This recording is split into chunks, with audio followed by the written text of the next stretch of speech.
What's going on, guys? PepperBelly here, and I'm kind of annoyed because it's like 5:30 p.m. and it's already completely pitch black out thanks to Canadian winters and time changing and all that crap that comes with cold weather, and it's just awful, man. I hate it. Kind of want to like move somewhere nice and warm, somewhere where I can actually like bask in the sun and get a nice gaming laptop and play it out in the sun. And so literally, when people tell you like get out of the house, well, I'm still playing video games, so win be kind of something nice to do. But anyway, some more Halo 4, of course, King of the Hill actually, and I'm playing on, I don't even remember the name of the map. I always forget this shit. I don't even know. I don't even prepare. I should start writing things down so when I like have a commentary, I'm like, oh yeah, it's this, and I can just point to it and then read it, and then you'll hear it and you'll know exactly what I'm talking about. It's like Rob Nurek or some, yeah, I don't even attempt. I want to make myself sound like an idiot, but it's the same Valhalla map and all that stuff from Halo 3 and Halo Reach, which was like the Forge World map thing where you can play in. Looks exactly the same. A little bit fancier though, because as you can tell, the graphics and everything of this game looks significantly better than any Halo game I've ever seen in my life.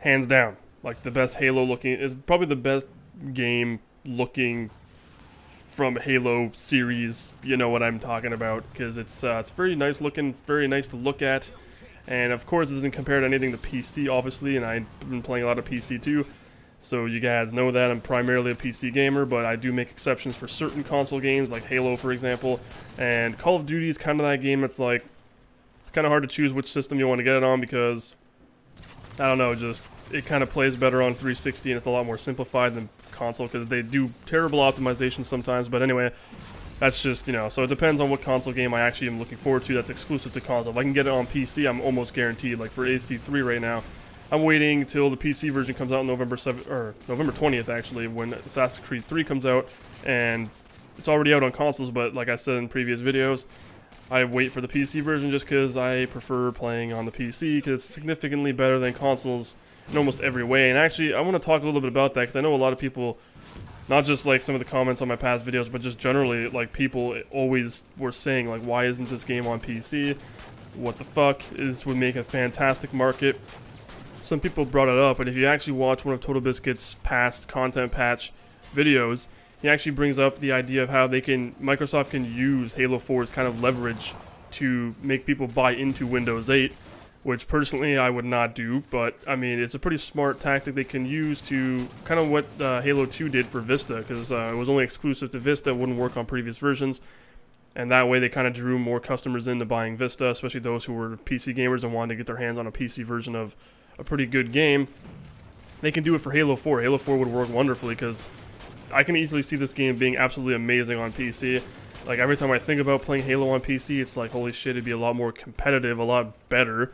I mean, aiming with the precision of, like, the DMR and stuff, and sniping, and just generally everything in the game on a PC would just be significantly better. Higher resolutions, better frame rates, all kinds of huge benefits that would just make the game incredible. But he did also talk about how it's extremely unlikely. Microsoft just doesn't seem to want to actually make it for PC, just because it's a lot more simplified and simple to make games for consoles. It's just, they see it that way. There's a huge audience already in the console market, so why the hell would they want to make a PC market when they honestly don't even look up to the PC market? Like, a lot of companies these days just look at PC as kind of a burden, especially like Ubisoft and stuff, where they just don't feel like, DRMs and all this bullshit that just makes PC gamers completely furious and then makes them want to pirate their game.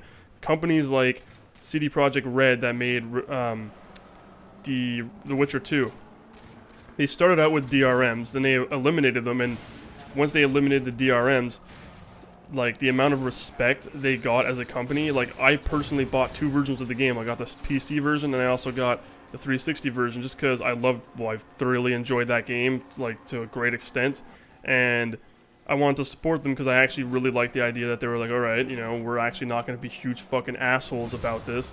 We're going to take it DRM free, so it's incredibly easy to pirate the game. Incredibly easy. But most people want to support them because, hey, it's not going to be this bullshit system that keeps fucking with our game, making it impossible. Like, an example, I was recently at Walmart. Like the biggest friggin' industry ever. And I was there, or not industry, I don't even, anyway, that's besides the point. And I saw the Mass Effect 3 trilogy in a box copy, and I really wanted to get it for PC as well. And I promised myself, I'm like, whenever I see Mass Effect, because I already have the trilogy on Xbox, but Mass Effect 1 obviously isn't the best on console. I'm pretty sure most of you guys know that. It has terrible frame rate issues, friggin' texture pop-ins and all this bullshit that just is not good. But it's still a fantastic game, and when I played it on PC for the first time, it was like a whole new experience. It was amazing. And I was sitting there thinking about it, I'm like, alright, if they ever come out with a trilogy on PC, like a trilogy pack for like $60 or something, I won't even think about it. I'm just immediately going to buy it on impulse. It's not even like, no doubt in my mind, I will get it. And I will fucking love it. And unfortunately, I look at even the box copy, I saw it go up on Origin a couple of days ago, actually, or maybe a week ago, or whenever it actually went up, like the first day. I saw it, whenever I got invited to the Crysis 3 alpha testing stage.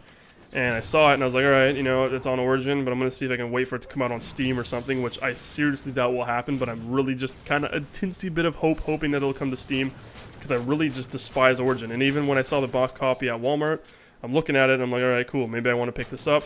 And you'll see on the box, it says, internet connection required, and it's like, well, fuck you, because when you really think about it, it means it's forcing you to use Origin, it's forcing you to have an internet connection. It's pretty much like a DRM, and it's incredibly annoying, and people hate that shit. People want to just buy a game and install it, and it works.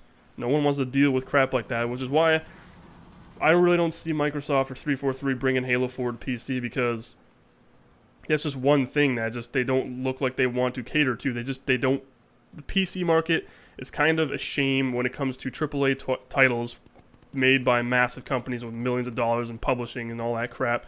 Indie has unlimited possibilities on PC because it's an open platform. They can do whatever the hell they want, and it's fantastic. I mean, look at this game Star Citizen on Kickstarter.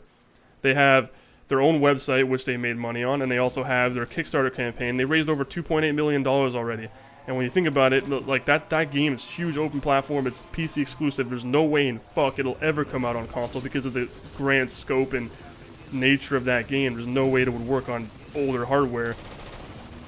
It's funded by the community, and it's supported by the community, and it's going to be played by the community. You got no publishers dealing in there. You got no one to fuck with what your game's going to essentially look like or what it's going to turn out to be, which is fantastic. Friggin' publisher or indie companies making games for consoles, it's extremely more difficult. They have to pay a huge fee just to get their game released on the console. Bam. Splattered by Warthog. Thought that was absolutely hilarious. I was laughing my ass off when that happened during the game. But back to what I was saying, it's just PC gaming is going to be a lot better for indie games, and you'd be surprised because indie games can actually turn out to be fantastic. Like, I mean, look at Interstellar Marines, games like that, where they're indie developed because they're not using a publisher, but their quality is still insanely high and still great. So that's pretty much the reason why I was saying that I don't see Halo 4 coming to PC. Not anytime soon, but if they did open their eyes and like, well, we can use it to launch Windows 8 to some extent, especially how they were going about Windows 8 supports Xbox Live and all this bullshit. How some people were even rumored to be like, oh, Windows 8 can play Xbox games, and people, I don't know, it seems fucking far-fetched to me and stupid, but it's a very great concept that they can use to launch their game, and it would work, but whatever. Anyway, I hope you guys enjoyed the video. Please remember to rate the video, comment the video, and subscribe if you want to see more in the future. Take care, guys.